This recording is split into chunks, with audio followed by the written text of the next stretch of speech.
High বন্ধুরা, সিজিতার কিচেনে আপনাদের সবাইকে স্বাগত। আজকে হবে কুমড়ো আলু দিয়ে ইলিশ মাছের ঝোল। ফার্স্টে নুন হলুদ দিয়ে মাছগুলোকে ম্যারিনেট করে ভেজে নিতে হবে।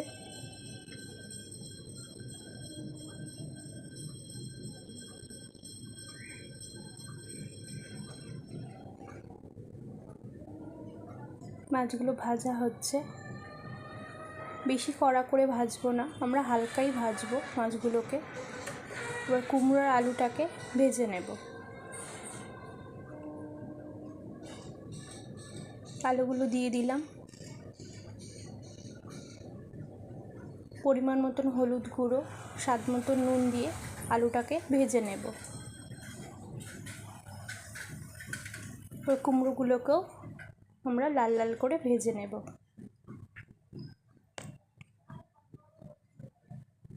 ভাজা হয়ে গেছে, এবার লঙ্কাগুলোকে পেস্ট করে নেব। পেস্ট হয়ে গেছে লঙ্কাগুলো।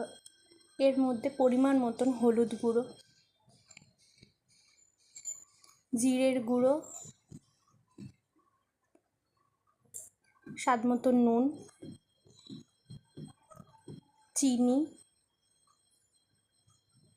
পরিমাণ মতন লঙ্কা গুঁড়ো দিয়ে মশলাটা রেডি করে রাখলাম। এবং ফোড়নে যাবে তেজপাতা আর গোটা জিরে দিয়ে মশলাটা দিয়ে দেব। ভালো করে কষিয়ে নিতে হবে। মোটামুটি কষে গেলে আমরা কুমড়োর আলুটা দিয়ে আর কিছুক্ষণ কষিয়ে নেব।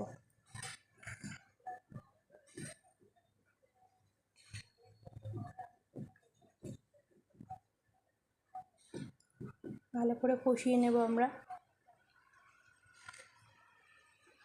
কষে গেলে তেল ছেড়ে দিলে আমরা উষ্ণ গরম জলটা দিয়ে দেব। উষ্ণ গরম জলটা আমরা দিয়ে দিলাম।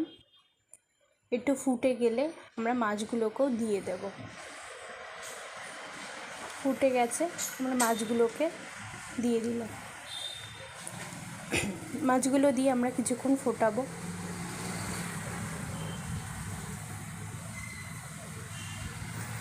এই ঝোলটা খেতে খুবই টেস্ট হয়, তো এটা অন্য রকম আপনারা করে দেখতে পারেন।